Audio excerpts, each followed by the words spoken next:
Tonight, we have the pleasure of indulging in a three-course feast for the eyes and ears in our second live show of Gastropod. Hosted by Cynthia Graber and Nicola Twilley, Gastropod is the award-winning podcast that explores the secret history and science behind the food we eat every day. Cynthia and Nikki issued their first episode in September 2014, and they've covered everything from whale poo ice cream to nut nappers. They've received awards, Best Culinary Audio Series, Best Online Documentary, and they've been featured on multiple best of lists, like Wired's Best Scripted Podcasts. And nowadays, they can boast that they have almost 100,000 subscribers. Whew, yay. It's a privilege for us to host this second live Gastropod event at the Museum of Science. So without further ado, please join me in welcoming Cynthia Graber, Nicola Twilley, and their special guests.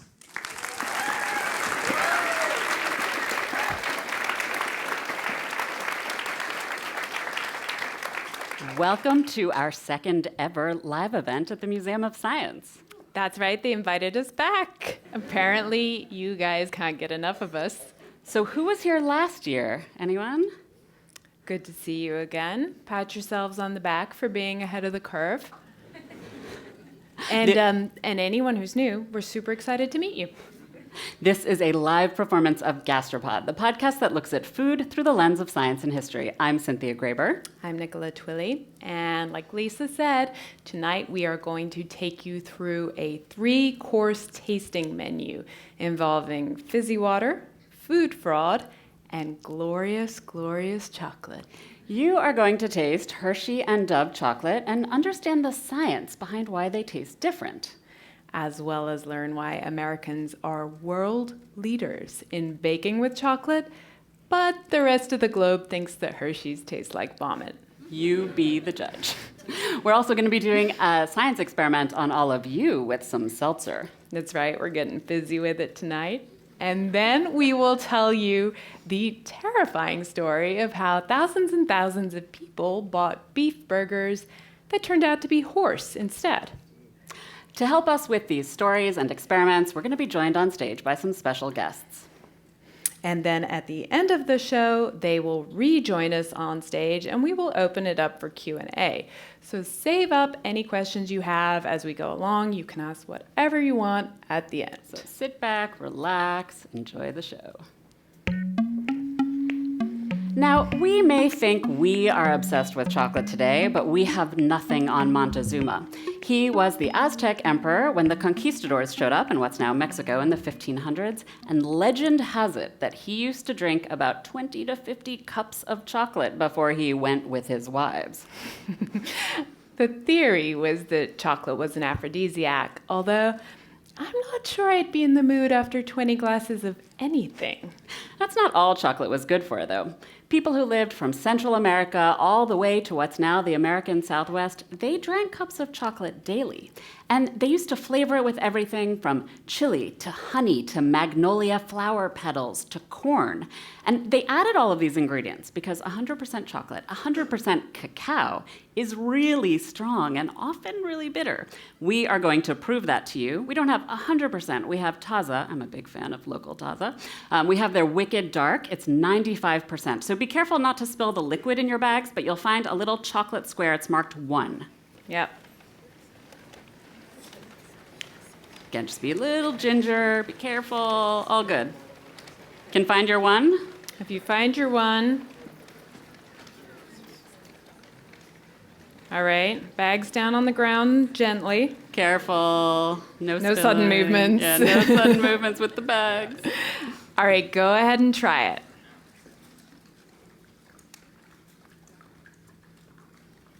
Right? So I am a confirmed chocoholic. And the only chocolate bar I have ever thrown away without finishing in my entire life is 100% cacao. I hear some, here's some reactions there. 95% is not quite as hardcore, but I confess I gave my bar to Cynthia to finish. I ate it. Sadly, it is precisely those bitter compounds that scientists are discovering are really good for our cardiovascular health. Apparently, milk chocolate just doesn't cut it. Still, you can see why the Mesoamericans didn't necessarily take their cacao straight. The other thing they did is they served it in a whole variety of preparations: drinks, powders, porridges, gruels. Prepared one way, it would be an aphrodisiac. Prepared another, it would be food, or even a special energy paste for soldiers. So chocolate was also really important to Mesoamerican spiritual life. They used it in rituals from childbirth to marriage. In fact, cacao was so central to Mesoamerican culture that the Aztec and Maya literally used it as money. A cacao bean was a coin. And because of conquistador diaries, we have some idea of what those coins were worth. So, in what's now Mexico in the 1540s, a good turkey hen would have cost you 100 good cacao beans or 120 shrunken old ones, whereas a turkey egg was about 3 cacao beans. And a tamale was only 1. So chocolate was everything. And then the Europeans showed up. And initially, they weren't so into chocolate. There's this one Italian guy who traveled around what is today Nicaragua in the 1500s, and he wrote in his diaries that he was constantly being offered chocolate drinks, which he obviously refused because, quote, it's only fit for pigs. But by the time chocolate showed up in Spanish courts, the Europeans were converted. No one's sure exactly when chocolate first showed up in Europe. The first recorded shipments were in the 1580s, and chocolate quickly became all the rage among the Spanish nobility. And then from Spain, thanks to nobles marrying each other and also religious networks, the chocolate trend spread out across Europe. Chocolate was introduced into France in the 1600s by a cardinal who wrote that it would probably be most useful in helping people overcome fits of anger. So, yeah, seriously, it would work for me. I know. I think he was onto something. But now the Brits, and those are your people, Nikki, you were a little slow to catch on.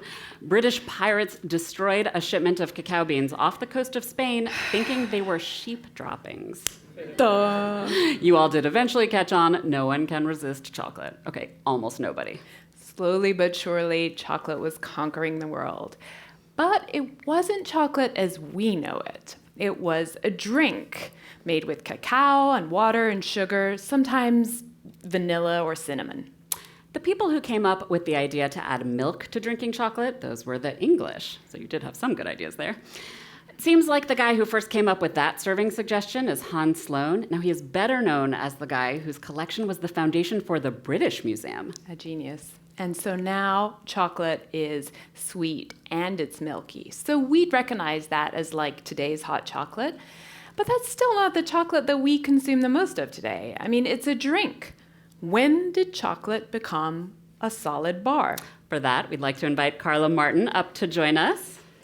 Hi, everyone. Carla is a lecturer at Harvard University and director of the Fine Cacao and Chocolate Institute, which basically, if I'd known that job existed, I would never have started a podcast. Don't tell her. I have this thing to do. So, Carla, it's kind of crazy. Chocolate has a 5,000-year history, but we've only been eating chocolate bars as we know them for about 150. Why is that? Why did it take so long to make chocolate bars? Historically, people would consume what we sort of think of as chocolate as a solid, but it tended to look like a very rustic cake or disc. It didn't look like a standardized chocolate bar that you could wrap and pick up at the CVS counter, right? And so it wasn't until about the 1820s that an invention known as the hydraulic press came about. And the hydraulic press, if you've ever seen one, check it out on YouTube. There are people pressing all different kinds of things on there. What it does is you take ground cocoa beans, which are known as chocolate liquor, and press them with an enormous amount of pressure, and you get out 2 byproducts. You get out cocoa butter, which is a liquid that sets up as a solid at room temperature, and then you get cocoa powder, which comes out in a press cake, and then you can sort of grate it into a powder. And once they were able to isolate cocoa butter at scale like this, they could add it back into chocolate liquor. Cocoa butter is the fatty part of of cocoa beans, and by adding it back into the chocolate liquor, they were better able to temper chocolate bars and to do them in a standardized fashion that they could then wrap in cute packaging and democratize and make chocolate available to the masses. So the first chocolate bar, when was that actually introduced, and what would it have been like? So they believe that the first chocolate bar, the claim is that it came out in 1847 and was developed by the Fry's Company, a British company in Bristol, England. Yes, so kudos there. 100%. And what was important about it is that it didn't still look like chocolate as we know it today, and that's because the other equipment that refines chocolate hadn't yet been invented. And so it would have been a more gritty product where you would have actually felt the particles as the chocolate melted on your tongue, and it also would have been much less sweet than chocolate as we know it today. So they would have been adding significantly less sugar. Perhaps the Taza bar that you just tasted is a good analog to imagine what it would have been like. So the other thing, and this might surprise Americans, but the other thing to know is that there wasn't any milk in these original chocolate bars. Who came up with the idea to add milk to solid chocolate, and how? Right. So in Switzerland in the mid-1800s, Henri Nestlé, who we all know of as the namesake of the Nestle company, was really interested in ways that he might preserve milk. And of course, milk is something that is perishable. It goes bad quickly. It's a food safety issue. He wanted to figure out a way that he could dry and powder milk. So he began condensing it and turning it into a powder. It could then be used for feeding infants, for storing on a shelf for long periods of time. And Daniel Peter, one of his countrymen, a fellow Swissman, was making chocolate at the time and thought to himself, what if I were to add milk to this, much like the British were doing in their chocolate beverages? And that is when the first milk chocolate bar came to be. In America, the first person to think of adding milk to chocolate bars was a guy whose name basically means chocolate in this country, Milton S. Hershey. So Carla, how did he get his start in the chocolate biz? Milton Hershey, for years, led a successful caramel company. So you can imagine that he had a major sweet tooth and that might impact the type of product he would be interested in working in. And he attended the Columbia World Expo and was very interested in what he was seeing there, had been working with a variety of other people and found equipment for making chocolate. He then brought that back to the area where he had grown up in Pennsylvania and founded the town of Hershey's around a chocolate making operation. And what Milton Hershey did that was different from the Europeans was that he was using fresh milk from the Amish dairy herd all around there. And because it was fresh, not powdered, he had to treat it to make it shelf stable. And that is why Hershey milk chocolate tastes different from European milk chocolate. I grew up in England. To me, Hershey's has notes of cheese. If I'm not feeling generous, honestly, I'd say it tastes like puke.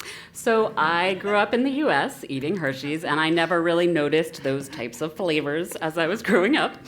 But I have to say, if you go on YouTube, you can find these hysterical videos of people in England and Ireland and Australia and South Africa, and they're trying Hershey's for the first time, and they are completely grossed out. You are not alone. Thank you. So, Carla, there's something else that's kind of distinctive about Hershey's, and it represents another major step in chocolate's technological transformation. What is conching? So Hershey's, like most chocolate that we consume today, is conched. That means that it goes through a mechanical process in a conching machine. And if you can imagine, Hershey's, when it was really scaling up and making chocolate in large quantities, actually had rooms the size of football fields full of conch machines, which have giant mechanical arms that sort of go back and forth like this. And they give off a kneading and shearing action. So if you imagine you've got chocolate, you put it into this machine, and it's sort of in a powdery mixture, and then you begin to knead and shear it, and the different particles of fat and sugar, milk, whatever is in there, start to agglomerate with one another differently. Stinky smells that are part of cocoa actually start to aerate out, and then by the end of the time that you are conching, you have a sloshy liquid chocolate mixture coming together. Hershey's Kisses have a lot of conching going on. And this is not a minor detail, actually. This is something where it's really easy to tell the difference between chocolate that has been not very highly conched versus chocolate that has been highly conched. In fact, you guys are about to taste the difference. So we have two, again, also be careful. You have Hershey's Kiss, and you have a little dove. They're both wrapped, so you don't have to look for a number. We told you there was going to be food as part of this event. I know. We wouldn't want to disappoint. Snacks. Always bring the snacks. As you're opening them, I can give you a little bit of Hershey's Kiss trivia.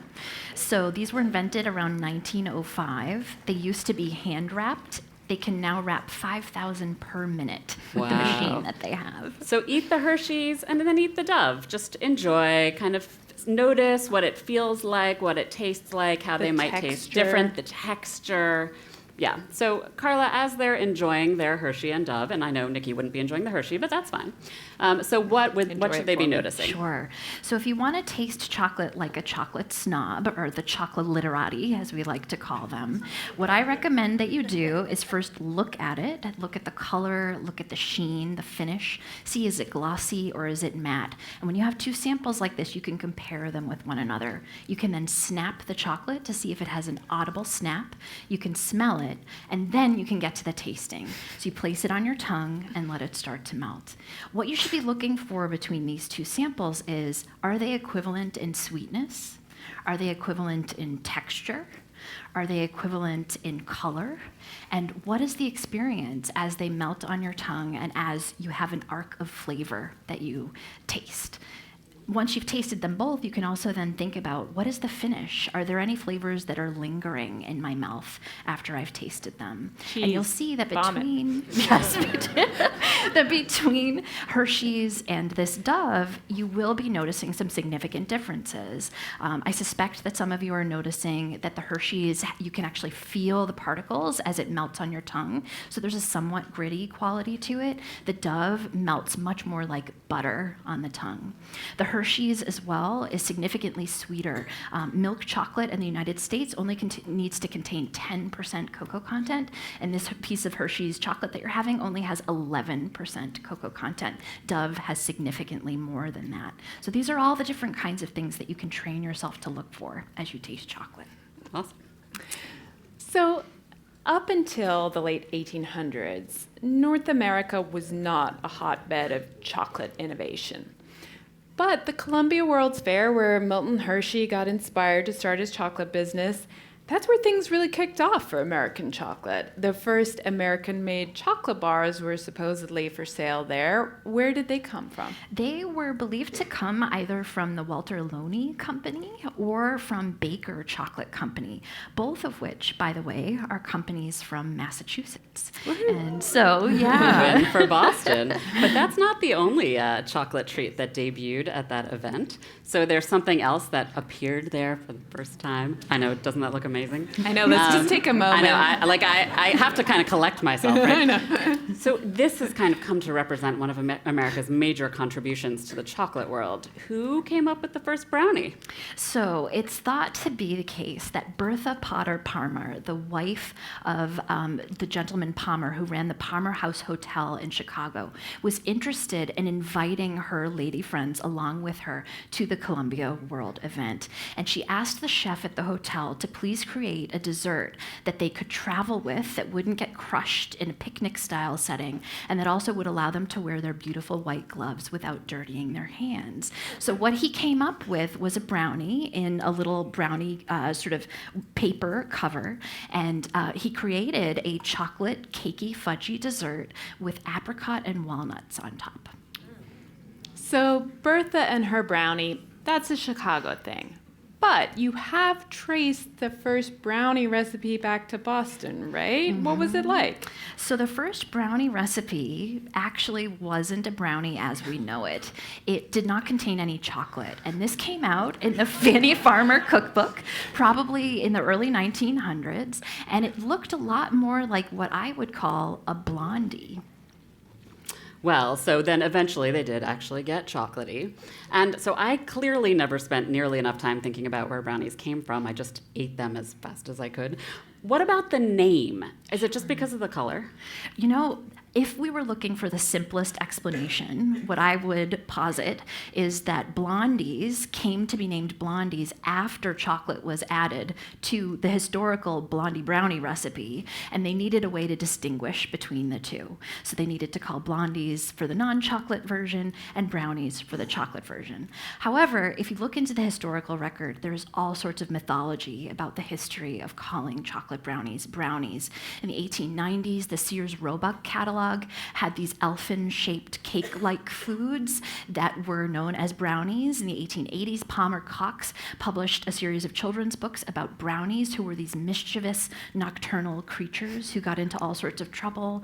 We also know that the Eastman Kodak Company had a product called the brownie, and then of course little Girl Scouts are brownies. So there's a big question mark over where the word brownie came from in this context.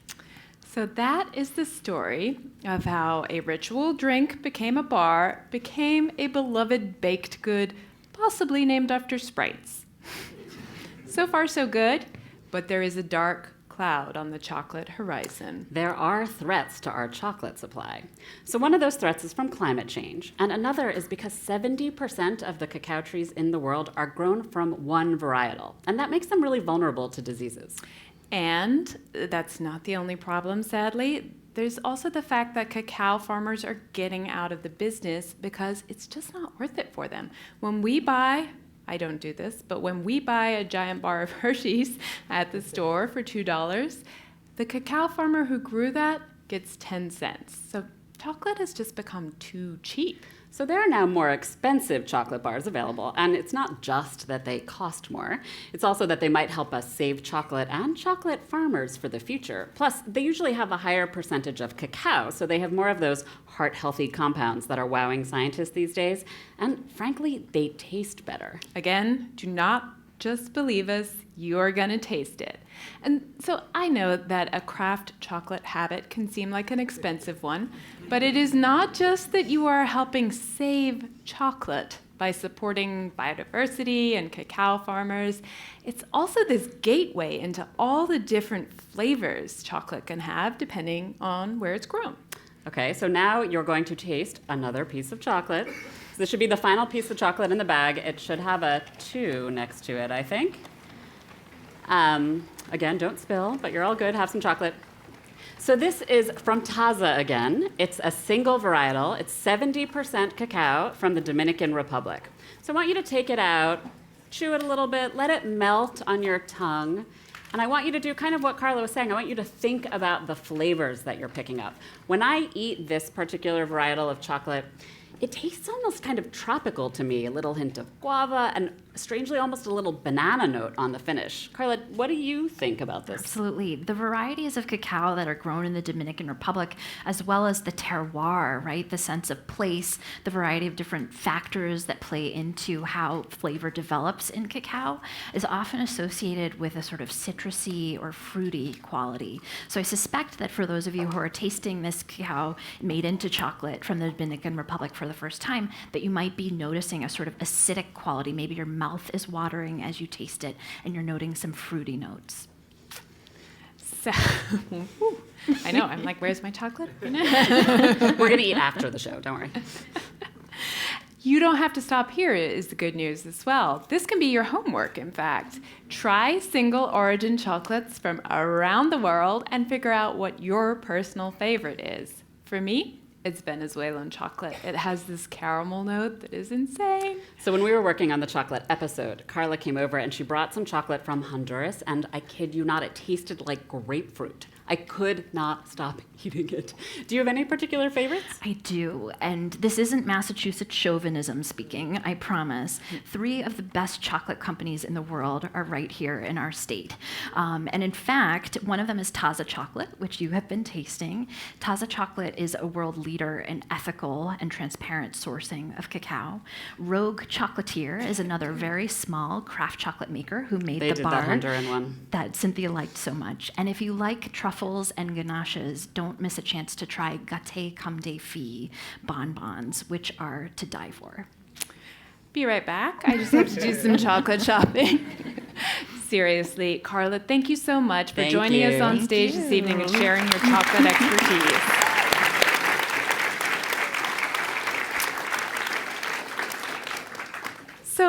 We ate dessert first this evening. I think it's time for a little palate cleanser, maybe. How about some sparkling water? Seltzer, that is. Who here loves fizz? Yeah? Okay, so I know this is a polar town, so I'm a little afraid to say this, but me personally, I am a hardcore LaCroix addict. Although I did have the new mango limeade polar flavor last night, and I might be a convert. If, like me, you're not a seltzer fanatic, we might soon be in the minority. Seltzer is big business. Sales of sparkling water doubled in just the past decade. But why is seltzer called seltzer? Turns out the name comes from the small town of Niederselters in Germany. They have a sparkling water spring there, a naturally sparkling spring. And a quick note on why some spring water is naturally sparkling. In areas where there was a lot of volcanic activity in the past, there's carbon dioxide in the rocks. And deep underground, because of the pressure, some of that carbon dioxide gets into the water. As the water rises to the surface, the carbon dioxide turns into bubbles. So there are a bunch of places in the world where this happens naturally. Niederselters is one, Perrier is another, and for millennia, these naturally sparkling springs have been destinations for medical tourists. They were the original spas. Even the ancient Greeks would go and take the waters. And they thought it solved basically everything. Complaints of the vascular system, of the liver, rheumatism, tuberculosis, skin diseases, everything. Everything that is except for flatulency. Apparently you were on your own there. There might have actually been some science behind these health claims. Some of the water had iron dissolved in it, and that would have been helpful if you were a little anemic. Some had magnesium and sulfate. That might have helped relieve you if you were a little backed up. And let's not forget the major benefit, which is just that, for the most part, these springs, the water was clean, and a lot of times in the past, especially in cities, the water wasn't. So Niederselters was just one of these spas, but it was hugely, hugely popular. In the 1700s, they were already bottling their water in clay jugs and shipping it around the world. So all over the world, in all these different languages, they had different ways of saying water from Niederselters. And as you might have guessed by now, in America, water from Niederselters was called seltzer. And just like how Kleenex became the word for tissue, over time, seltzer came to mean all sparkling water. So that's the mystery of the name solved. But now, what about the taste? Nikki, you find sparkling water more refreshing than regular water. But what is it that we're tasting? Is it just the bubbles? Turns out we do not actually know that much about the science of carbonation, and it is kind of hard to study. But we have 2 experiments that we are going to do on you all here tonight. So now I want you to take out the sparkling water. What I want you to do is put it in your cheek. So you might have to tilt your head a little bit. Let's find the sparkling water. It's Oh, is it number 3? Number Sorry. 3. Number 3. hold it in your cheek. Open it up. Put it in your mouth. Tilt your head a little bit. Hold it in your cheek. Hold it there. Just hold it there. I know. Away from your tongue, in Just your cheek. hold it in your cheek. Hold. Yeah, you all are tilting your head really well. You're great at following directions here. Okay, you can swallow now. All right, so what you should have felt is this physical sting almost of the bubbles bursting on the inside of your cheek. And you don't have a lot of taste buds on the inside of your cheek. I mean, basically none. And so what that tells us is that part of the taste of carbonation is not a taste. It's a feeling, a tactile sensation. But there is actually a taste to carbonation too, and we're going to prove that to you right now. So now you have your last 2 little cups of liquid. 4 and 5. 4 and 5. It doesn't really matter what order, but drink 4 first, and just think about what it tastes like. It should be the fizzy soda. Just drink it down, and then drink 5, which should be flat soda. I know you're all very excited about flat soda. You have to drink it. And you have to drink it. You ate your chocolate. I You know. have to drink you your flat got soda. the chocolate. It's time to drink fizzy soda and flat soda, and think about what they taste like. Oh. It might have gone a little flat. Sorry, that's our... So now I'm going to ask you, and think about this, if there were, assuming there were some bubbles left in the sparkling cola, I want you to think about which one tasted sweeter, okay? Think, think, think. Okay, now raise your hand if you think the sparkling cola tasted sweeter. Okay, and raise your hand if you think the flat cola tasted sweeter. You guys have some good working taste buds. Yeah. That flat cola did indeed taste sweeter. And here's why. We all have an enzyme on our taste buds, and that enzyme transforms carbon dioxide into a really weak carbonic acid. And carbonic acid, like acids in general, it has a sour taste to it. So carbonated sodas, there is extra sugar added to kind of counterbalance that sourness. And then when the soda goes flat and you don't taste the sourness anymore, all you're left with is that extra sweet. So this enzyme, this is actually something that scientists have only really recently discovered how it works. And the way they figured it out is kind of cool via this curious phenomenon known as the champagne blues. And so what this is when mountain climbers get to the top of, say, Mount Everest, and they crack open a bottle of Moët to celebrate, and then they're like, this tastes like crap. And this is because mountain climbers are taking a pill against altitude sickness, and the pill actually blocks that particular enzyme, so they literally can't taste carbonation. Champagne has lost all its important sour notes, and mountain climbers have lost half the fun of the fizz. So now we know what the taste of seltzer is all about. It's stinging and it's sour at the same time. And we know how seltzer got its name from the one particular town in Germany. But actually, the question that we all want the answer to is, what the heck is unicorn seltzer? For that, we are going to invite up Chris Crowley and Lisbeth Crowley of, yes, they are related, it's a family company, of Polar, which I know you guys are very excited about. We're really excited to have them here. So how long has Polar been in the seltzer business? Well, this is my great-grandfather with his father. And we've always been entrepreneurs because, you know, if you grew up as an Irish immigrant in Worcester, Irish need not apply was the tag. So they had to start their own companies.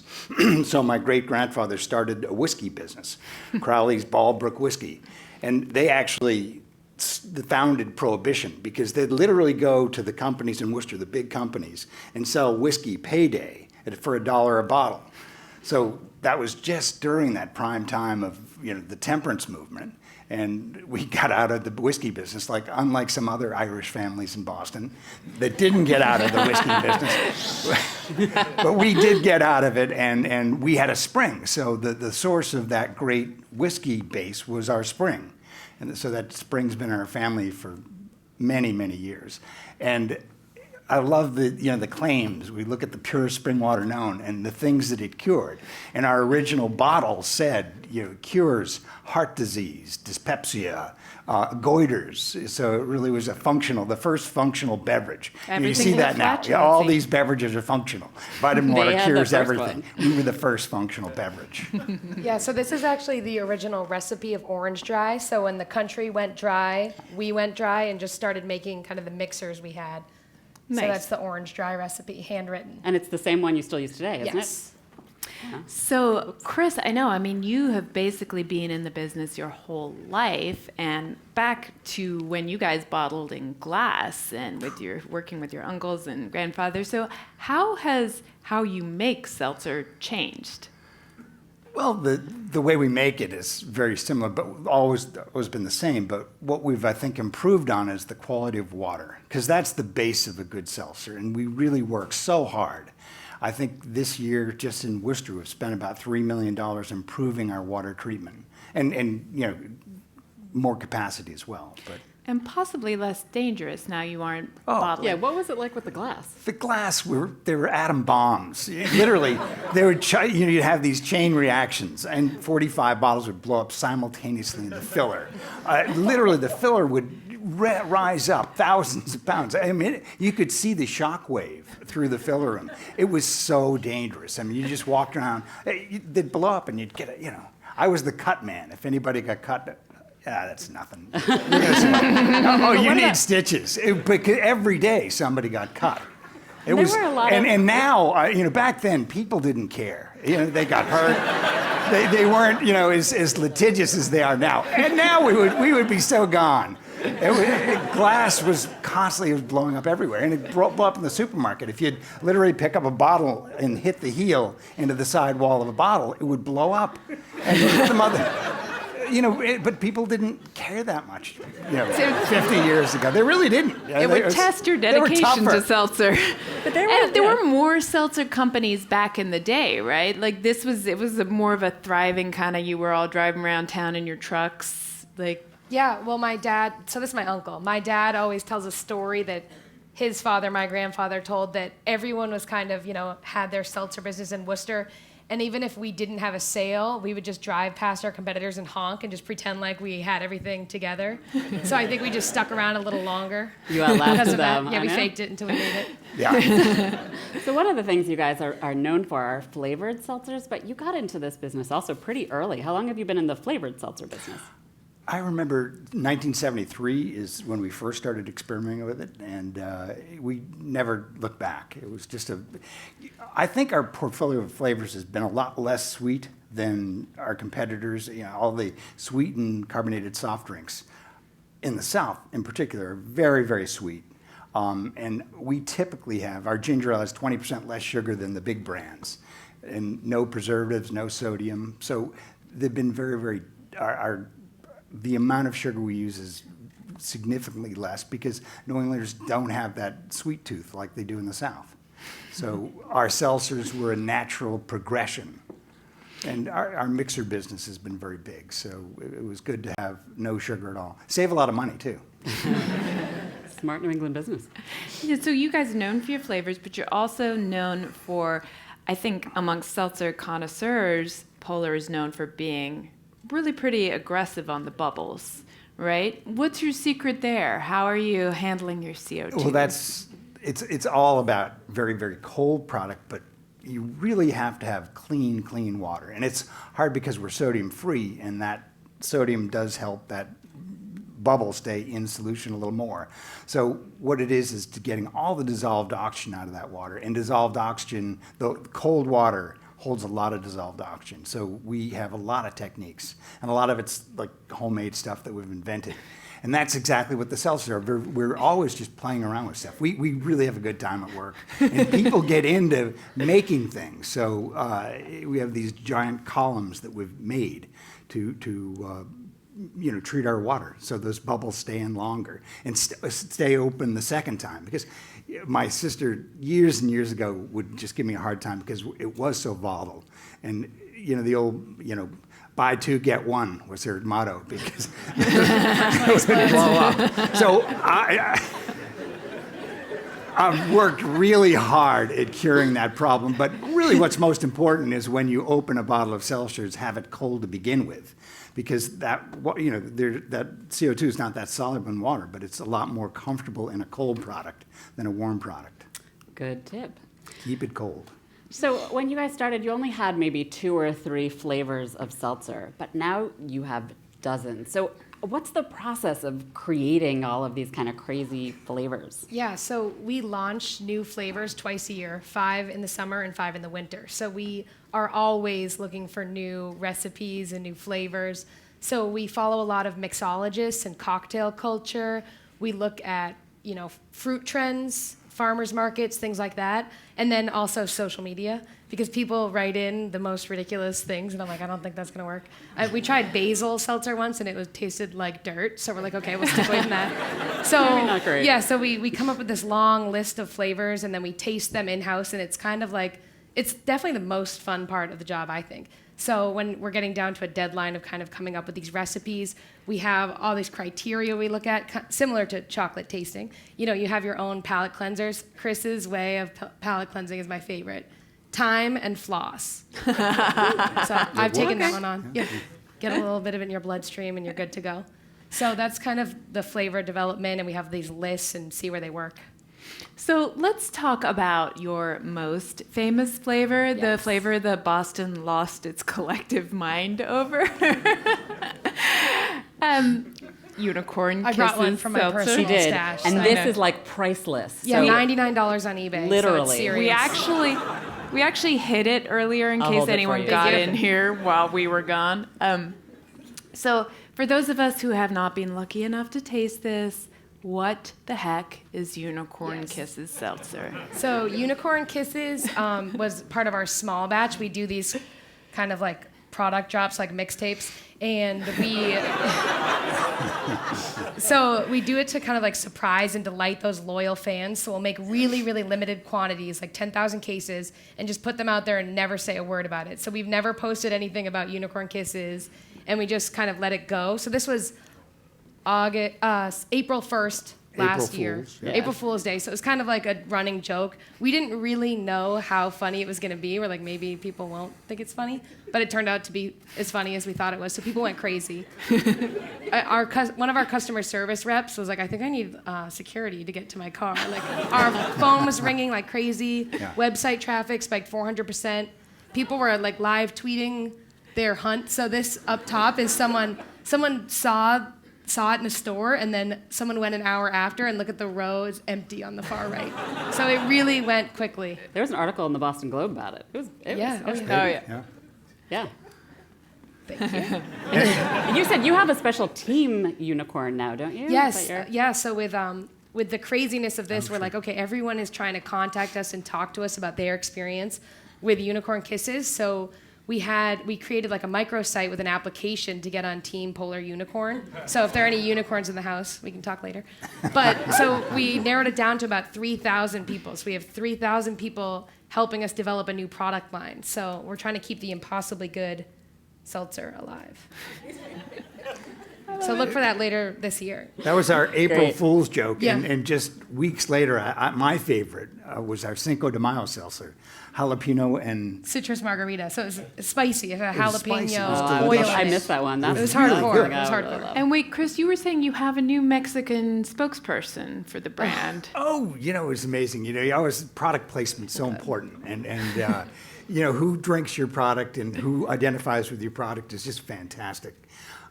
Somebody on social media saw El Chapo, literally with a polar lime seltzer. He's sitting there being taken up to Brooklyn, and he's got a polar lime seltzer. Everyone was We know sending it you've to us. made We're like, oh, yeah. we saw it. Yep. Okay, they've made it. Thank new you brand so deal? much, Chris. Thank you. Thank you, Thank you Chris. so Thank you. much. Everybody definitely check out all their wonderful flavors. So now to our final course of the evening. We have a mystery for all of you. Is our food really what we think it is? Okay, so I want you to join me for a minute here and just imagine you're eating a beef burger now. Like, just picture your most juiciest, most favorite, most delicious hamburger. Now, you think you're eating beef, of course. And then it turns out to be horse. This exact same thing happened in the UK in 2013. As the scandal involving horse meat sold as beef widens across Europe, the European Commission is stepping in. Off the supermarket shelves, but not the European political agenda. In London on Saturday, the British government held an emergency meeting to discuss the horse meat crisis. It's hard to overstate how much of a national trauma Horsegate was. There was horse meat in everything. Horse meat in supermarket burgers, horse meat in frozen lasagnas, horse meat in jars of bolognese sauce, horse meat in ready-to-eat chili con carne. And Horsegate, as it came to be known, it wasn't just the case of one sneaky butcher adding a little bit of cheap meat to his burgers. The network of slaughterhouses and middlemen and buyers, it stretched across Ireland and France and Denmark and the Netherlands and Romania. It all began in Romania, actually, when Romania passed a ban on horse-drawn vehicles, and all of a sudden, a lot of horses were headed to the slaughterhouse. And some of them were bought by a Belgian meat dealer based in the Netherlands. The name of his company, I kid you not, was the Dutch word for horse, spelled backwards. And from there, the meat continued on to British supermarkets, except for now, it was called beef. Horsegate was a serious wake-up call for the British government. obviously, the UK had all the normal safeguards in place: food safety inspectors, regulations. What it didn't have was anything in place to fight serious organized food crime. Just didn't seem like the kind of thing that happened in Britain. And this is how the UK created the world's first serious crime unit devoted exclusively to food. It was called, perhaps not surprisingly, the National Food Crime Unit. So we talked to the UK's top food cop, Andy Morling. And here's the thing, Andy is a cop. His background is in covert surveillance and intelligence gathering. His previous jobs were fighting online child sex abuse and white-collar crime. And this new gig is altogether different. So his first task was figuring out what it was exactly that his new unit was supposed to be fighting. Like, what is food crime? Turns out food crime comes in many forms. It can be substitution, swapping horse meat for beef. It can be adulteration, criminals adding methanol to vodka to bulk it up cheaply. It can be lying about the origin or quality of a food, like labeling Greek sparkling wine as Prosecco when Prosecco can only legally come from a certain region in Italy. It can be swapping sell-by dates. It can be plain old stealing food and reselling it. It can also be unlawful processing, like painting old gray olives with copper sulfate solutions so they look much greener and fresher. Last year, Interpol seized 85 tons of painted olives in Europe.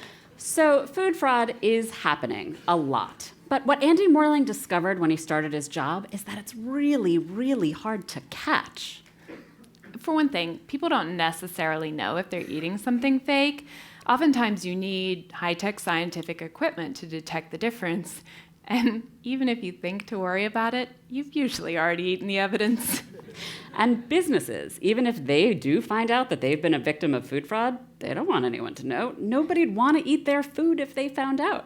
So this is a problem. But it's a problem where history might be able to offer us some lessons. Because while serious, organized international food crime might be new, food fraud most certainly isn't. We would like to invite Deborah Blum up to join us. She's a Pulitzer Prize-winning author. She's also the head of the MIT Night Science Journalism Program, Fellowship, sorry. I had that fellowship, I should know the name.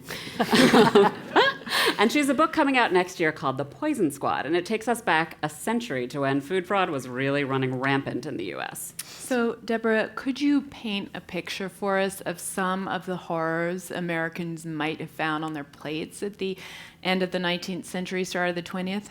Right, and I think we have this romantic idea of the sort of wonders of natural food that existed in the 19th century, you know, untainted by modern agriculture. But the thing you have to remember was it was completely unregulated. The United States was one of the last countries to actually come in and say, let's regulate food. So when you go and look at it, when people first started testing, for instance, if you were buying coffee, one of the favorite things to do was to mix wax and dirt to make the coffee beans. And you can actually go and you can find circulars sold to grocers recommending how many of these fake wax and dirt beans you will put in. If you were buying spices like, say, cayenne, it was usually brick dust. If you were buying pepper, it was usually dirt, just plain dirt, right?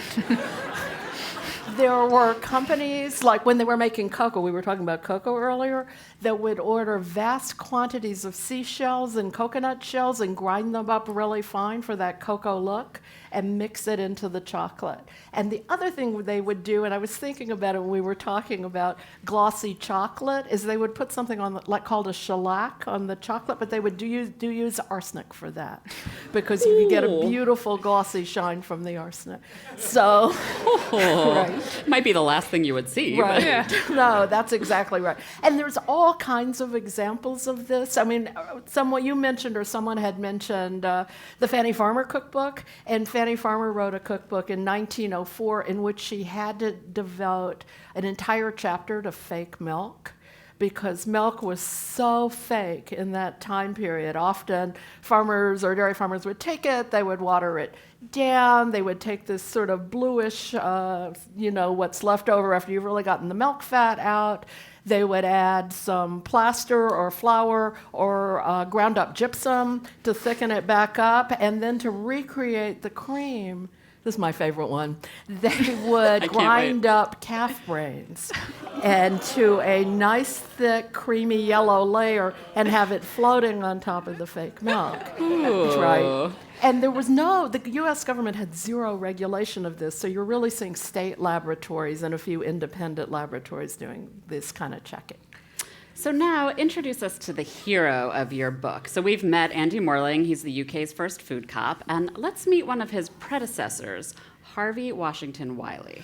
Right, I got really interested. Harvey Washington Wiley is really the first great food safety chemist in the United States. And at the time that he went to Washington in the 1880s, there was no, I was saying there was no regulation, there's no FDA, there's nothing even like an FDA. And so he went to work for the Department of Agriculture, and he was part of this tiny group of scientists that worked in a kind of scuzzy basement in one of the agriculture business. And he was fascinated by food fraud. He had come from Indiana, where there was a lot of fake, they would make fake honey, they would make wax honeycombs, and then they would float it in corn syrup and sell it as honey. And he had been involved in that in Indiana. He comes in and he becomes obsessed with fake food. So he started this tiny government unit in a basement of the Department of Agriculture, and they did some of the testing I'm telling you about. And as he goes forward toward the 20th century, this becomes the thing that he cares about the most. He really feels that American consumers are being cheated, and he also feels that they're being poisoned. And so he becomes a major crusader and a really obsessive, fairly crazy crusader for legislation to try to get a grip on this. So what did Harvey Washington Wiley do to kind of raise public attention and, to deal with this crisis in American food? So this is a famous photo, actually, from one of Harvey Wiley's most famous experiments, and it's an experiment that we could never do today, and it actually, really seriously never do, and it actually is the basis for the title of my book. He ran experiments. He persuaded young government employees to come in and eat meals served by his kitchen here, where none but the brave would eat, in which they would agree to eat food that was tainted by untested preservatives of the day. And these preservatives included, the first one was borax. If you've ever seen the Cleaner 20 Mule Team borax, that was one of the most popular preservatives in American food at the time. It included formaldehyde. Formaldehyde was the #1 food preservative in the late 19th and early 20th century. And in fact, it was used a lot of times in milk. I mean, we were talking about milk earlier and preserving milk. There wasn't a lot of refrigeration at the time. People would use ice, but they didn't always have ice. Milk went bad very rapidly. And so the dairy industry had discovered that you could put formaldehyde into this milk that had gone bad. And the formaldehyde, I've actually never drunk formaldehyde, but it apparently tastes a little sweet, right? And Don't try that at home. You could do that as a seltzer flavor, right? Super popular. I cannot wait to see the social media response. It's going to be good. But they would sweeten the taste of this rotten milk back up with formaldehyde, and it would also restore some of the rotting proteins, and then they would sell it. And so when Harvey Wiley came in, he was doing that. He got these test subjects to drink formaldehyde-laced milk, and they would put it in the butter, and they did all these different things with it. And so newspapers named these tests the Poison Squad, right? And it was actually the name used in minstrel shows around the United States. And so that really was what he did. It got an enormous amount of coverage because it's so bizarre, right? To have people sitting around, dining with formaldehyde 3 meals a day.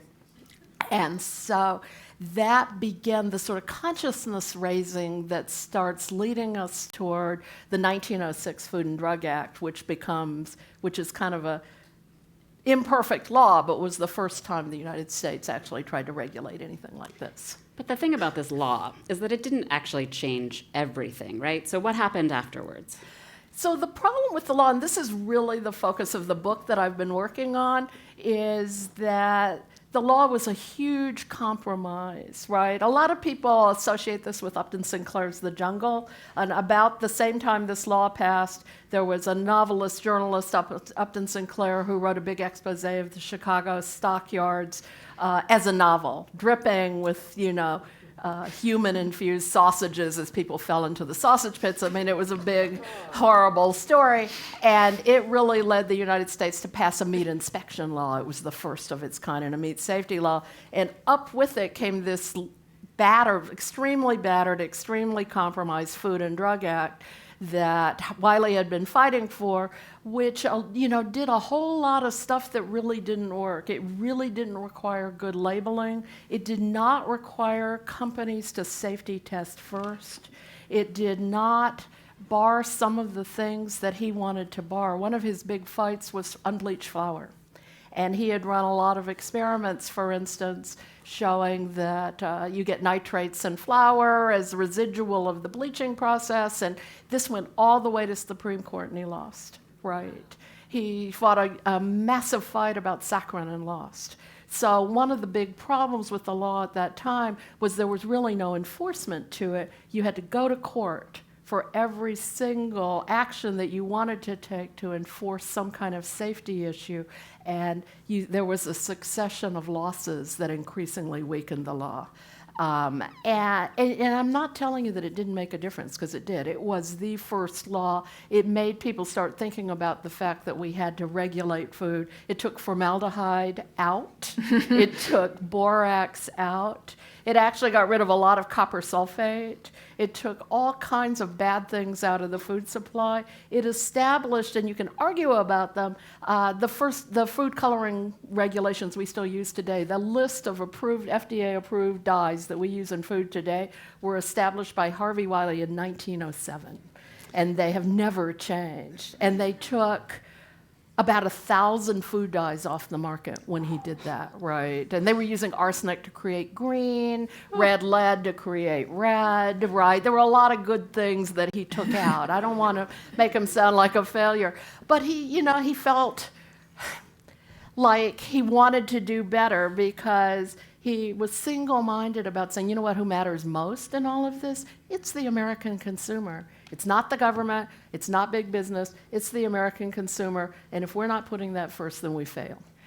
So you have Wiley very cleverly using this poison squad to raise awareness at the start of the 20th century. Right. And then you have maybe this imperfect solution and things maybe a little backsliding even. So what does this new FDA and also some of the Western states, what do they do to get people fired up about food fraud again? That is a great question. And one of the things that was really surprising and interesting to me when I was doing the research on the book, that was that the states that were really pioneers and crusaders for better food safety were not the eastern states, but the western states. North Dakota and South Dakota were major pushers for food safety. Texas was one of the leaders of the country. All these states that now we think, you're never going to lead, at least I think, you're never going to lead in consumer safety. These guys led it, and they did investigations. They fought with big Eastern companies. The food safety chemists in South Dakota published a menu of what people ate every day that was one of the most grisly, chilling things you had ever seen. And they actually, this was a little earlier, but they would go to fairs. They had an enormous 2-acre exhibit of bad food and fake food at the World Fair in St. Louis. It was 2 acres of exhibits from states. And then during the 1920s, they actually created an exhibit called America's Chamber of Horrors. And they had all of these states sent in examples of terrible food products and fraud and cheats, and they would take it from state fair to state fair. In the late 1920s, the Bureau of Chemistry became the Bureau of Food, Drug, and Insecticide. And it wasn't until the 1930s that it was just the, Food and Drug Administration. But they were pushing. And actually, I will tell you that one of my favorite books, if you ever get a copy of it, is called 100 Million Guinea Pigs. And it's a 1930s book in which these activists are talking about all these experiments that are being conducted on the American people because we're failing to regulate. So, this is a little scary, right? Thinking about this time period, arsenic, formaldehyde, these things can be deadly. But when we're thinking about food fraud today, horse meat for beef and fake Prosecco, it doesn't seem like as big a deal. So what are the potential harms today from food fraud? Right. Well, we've done a better job at regulating some industrial chemicals. We are still maybe overcautious about others. But with food fraud, I think one of the things that happens is that you get these unregulated products mixed into something that pretends to be a regulated product.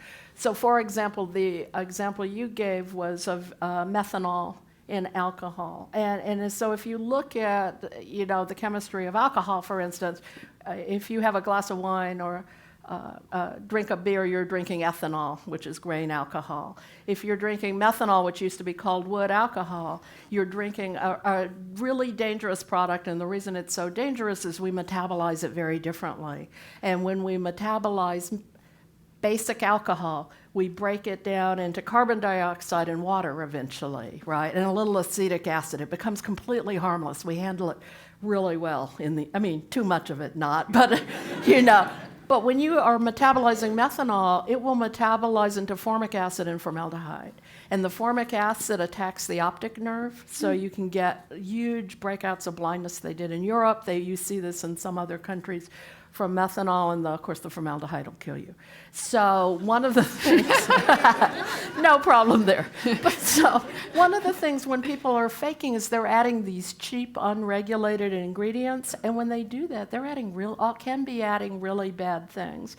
Now, we'll talk a lot about fake olive oil. You've probably heard about this. Often that's just cottonseed oil, but so, pretending to be olive oil. But the thing is, you don't know where they got it from, right? You don't know how clean it is. And so you are, in fact, when you're faking, introducing all of these sort of risky unknowns that we should take very seriously. So the story of food fraud, food crime, it seems to be this one of there's a crisis and then there's a response, right, and then we forget about it and then it happens again. And Horsegate just seems sort of like the latest example of that in some ways. So obviously government regulation is important, makes a difference, but what can consumers do if this is continuing to happen? What can we do to protect ourselves? Well, some of it is paying attention and making a loud noise, which we are certainly able to do better in the internet age, right? And I think that we need to really stay on that issue. First of all, be an educated consumer, right? You can always look stuff up in a way you certainly couldn't do back in the 1900s, and if you're curious about it, trace down its history and find out something about that company or anything that you might wonder about it. There's like a wonderful guide, in fact, to olive oils if you're really wondering which ones are credible and which ones are not. But the other thing I think we should do as responsible citizens is remember that it's completely unfair to expect consumers to protect themselves against everything. That's not our job, right? We can all keep track of some risks, but we're never going to be able to keep track of all of them. So we really need to push for good and continued regulation. And just to give you one super quick example of that, the FDA, up until now, had been looking at arsenic as an attitude in chicken. You've probably seen some of this. It's a chicken food called Resorxone. When you feed it to chickens, it's an anti-parasitic, but it also makes chicken meat look pinker, right? And so there's been some problem with arsenic runoff into streams, but there's been some really serious work done by the FDA and under the Obama administration saying we really need to pull Resorxone out of the food supply. That's come to a complete halt and is rolling backwards. So it's on us, I think, to remember that we want to support government agencies that pay attention to these things for us and do the research, as the FDA actually did with this, and keep them on track to make a difference, because that's their job. And there is actually one rule that I sometimes think that consumers can live by. If something seems too cheap to be true, it probably is. And if a food has ingredients from 31 different companies and nearly as many countries, like, for example, a nice hot cup of Swiss Miss, then you might want to think about all the transactions, the middlemen, the processing, the global shipping. It's a perfect environment for food criminals to operate. The longer the chain, the food chain, the easier it is to find a weak link. Thank you so much, Thank Deborah. you.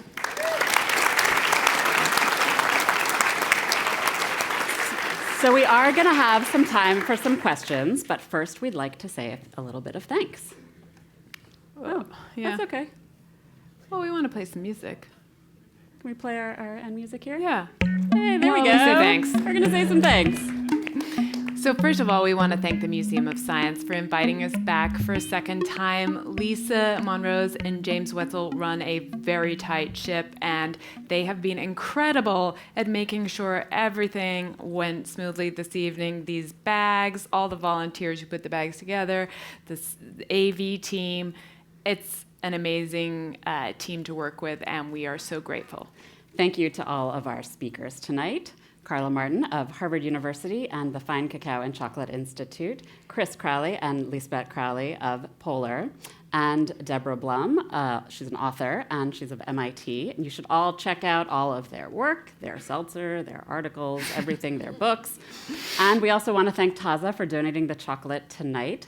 They're a Somerville company, and we're going to have a special discount code in the next episode of Gastropod for listeners.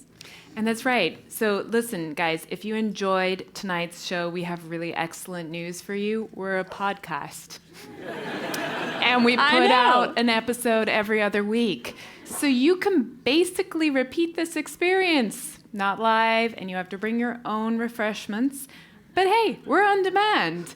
So you can find us at gastropod.com or iTunes or wherever you get your podcasts, and subscribe. If you listen, you can find out the best time of day to drink your caffeine. You can learn about how the lemon business helped the mafia get its start. And you can also discover whether you're a super taster. So tune in. And finally, a huge thanks to you all for coming out this evening and making this show so much fun. We really appreciate it. And now our guests, please come back up, and you all get to ask some questions.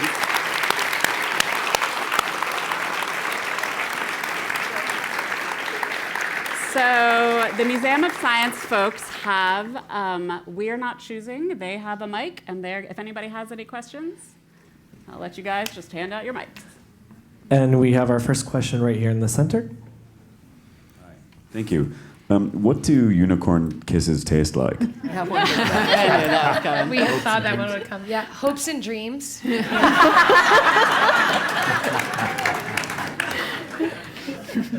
There is a fruit blend, and one is from the South Pacific. You'd never guess it. You can look online for people's guesses too. I've heard Skittles. Nah. That's specific. All right, we have our next question right here. Thank you so much for this. This was really cool. I actually have two really quick ones. One is for Deborah. I've been reading a lot. I am a scientist at heart, and I have a degree, and I've been reading some stuff. And one of the articles that troubled me was, especially from a city like Boston, where we eat a lot of seafood, and we have really good seafood. Mm-hmm. There was a study that said a ridiculously high amount, and I don't want to quote numbers because I don't remember, was like mislabeled or fake. Mm-hmm. Like you're eating tuna that was like hamashi or something like that. And then a follow-up just for everyone, because I want to see what your reactions are, is there's another article out saying they're pretty close to perfecting lab-grown burger meat. And it tastes just like the real thing. So the follow-up would be, would any of you be willing to try that? What would your opinions be? I've wondered about the lab-grown burger meat, and it's mostly the muscle fiber part of it, because I think of meat getting a lot of its texture from the fact that the animal can move around some, right?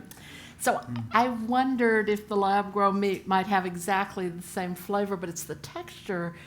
So I'm actually curious enough to try it in like a tiny tasting spoon, right? So I was not thinking like of a whole burger just to start with. That's a nationwide, coast-to-coast scandal about fish. And if you see it in Boston, you're going to see the same story out of Seattle. And it really, again, has to do with something that Cynthia referenced. You get very large processing companies. And the fish quite often they can take a fish that is like a pollock, right, and do many things with it and mislabel it. So some of what you're seeing is fish that's processed, frozen, shipped out rather than fresh fish, right? When you're going to a local restaurant, you're not going to see that so much, but what you're really looking at is large companies recreating cheap fish, tilapia, right, and other things in interesting ways. And it is very hard to, again, that takes rigorous testing and a lot of investment in doing it. And which again goes back to my point that, do you ever feel exhausted trying to keep up with all of this, right? So as a consumer, what I tend to do is say, pick your risks, right? Concentrate on those and take care of yourself with those and invest in the larger structures that are going to take care of all of us as citizens. Does anyone want to add something? Yeah, I want to add something about the fish, which is, this is a really big problem. And one of the ways you can try to negotiate it is to know where your fish comes from and who's selling it. So we're really lucky here in Boston. If you go down to the public market, Red's Best, there's Q codes there, and you can see who the fishermen were, where they, what type of boat it was, when they caught it. And I genuinely trust, and that's almost one of the only places I buy fish, but like when I go down there, I trust that that fish is what they say it is and that they're being really careful and that it's caught in a sustainable way. So part of it is knowing your suppliers too. And one of the things that is really different about today, you just made me think of it, is that one of the things that Wiley's group did is they published a book for housewives on testing your food at home to see what it really was. And it's just a hilarious book if you read it from this distance, because they're saying to the housewife, so sulfuric acid is kind of dangerous. And so when you're titering that in your kitchen, be sure and wear an apron. And so, right? But they actually had all these home tests. Is my tea really tea? Is my ice cream really ice cream? Is my milk really milk? That they were saying to Americans, listen, we're not doing this for you. You go set up this entire laboratory in your kitchen at home. So let's take another question. In the center section. I've always appreciated your audio production values and how your show moves along at a quick pace. And I always just assumed that was just editing magic. But you are just as articulate and fast in real life as you are on the show. So,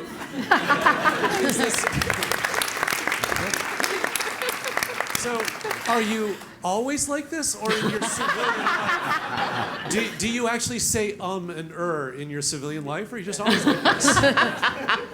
We roll out of bed like this. Just totally like this. Yeah. We didn't memorize these lines at all. No. I don't know what you're talking about. Yeah. There's work. So the scripts We'll leave it at work. Well, There's work. Okay. We won't reveal any more secrets then. We'll hide the production value secret. All right, next question here to your right. Thank you. Yeah.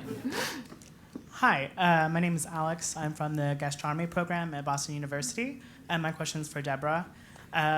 With the proposed budget cuts up to 30% in this administration for the USDA, EPA, and FDA, what would you think our biggest vulnerabilities would be in terms of future food fraud that we can keep attention to, and especially how might this affect the rulemaking and implementation of the Food Safety Modernization Act that President Obama signed? Yeah, everyone I'm talking to is talking about that. That act was, passed with semi-bipartisan support, and it was never really, and the big problem with that act from the beginning is that it was if you're familiar with that act, one of the things it was going to do was employ an expanded force of inspectors and testers and scientists who are really going to go out and do this in a more in-depth way. And they actually had a list of problem things, and I would include fish on that they were going to focus on. And the problem was, even under Obama, it just didn't get funded, right? So the things that I'm hearing from my friends of the many, concerns about is that program's just going to basically, that expansion's gone, right? That expansion's just basically going to disappear. There's not going to be any funding for it. And everyone is waiting to see, what exactly this new FDA is going to look like. All of the information that I've seen out of the FDA so far has been more focused on pharma than food anyway, right? How are we going to regulate drugs? Are we going to fast track the process?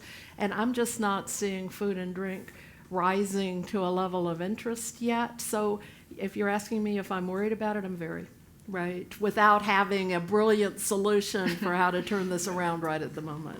And so again, that goes back to be a good citizen. Let's watch this. Don't forget that the FDA does really essential work in food protection, and we want to keep that. Next question in the center. Hi.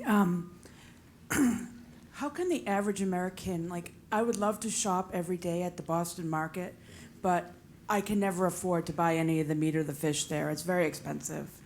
And, so it might be good for the rich person to be able to know where their fish comes, but how can someone like me who can't afford that stuff find out where I can find that information? To someone, I'm jumping in. Go Yeah, ahead. No, jump in. I mean, I do want to say, that some of that's, I recognize that not everyone can go out and buy, expensive, highly inspected or fresh food. I do want to say about fish, right, that if you're eating pollock instead of swordfish, you're still eating fish, right? I mean, we don't want to say that you're not getting some health value even about some of these substitutes, because in fact you are. So when you're picking, a fish or a frozen vegetable over a fresh one, there's a lot of evidence, for instance, and you've probably heard this, that you actually can sometimes get a lot more nutrition out of frozen vegetables. People buy fresh vegetables and they sit in the fridge and I'm going to make up this word, denutritionize themselves, right? So the nutrient value of the food, the longer it's just sitting in your refrigerator, gets less. So sometimes, if you're out there buying frozen vegetables, you're actually doing yourself something of a favor, depending on your lifestyle. And also just don't be hard on yourself. Absolutely. When you're making what you think is the best choice, you actually are making the best choice. And there's some of the places like Red's. I totally agree, and we all do what we can with the resources that we have.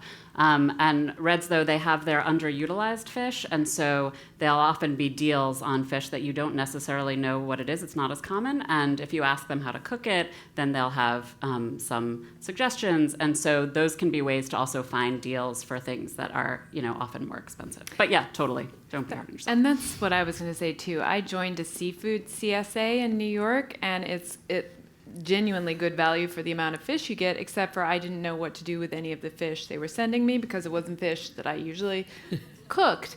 And so there's been a process there. And but then you are getting cheaper fish, more affordable fish, and fish you can trust at the same time that is also supporting fishermen. There's the trade-off. There's always a trade-off, which was my time figuring out what the heck to do with it. So there's, we just didn't get the podcast out that week. I was dealing with the sardines. All. So she was busy with the, what is this? But yeah. Great. Next question here in the center. Hi, I'm Ben.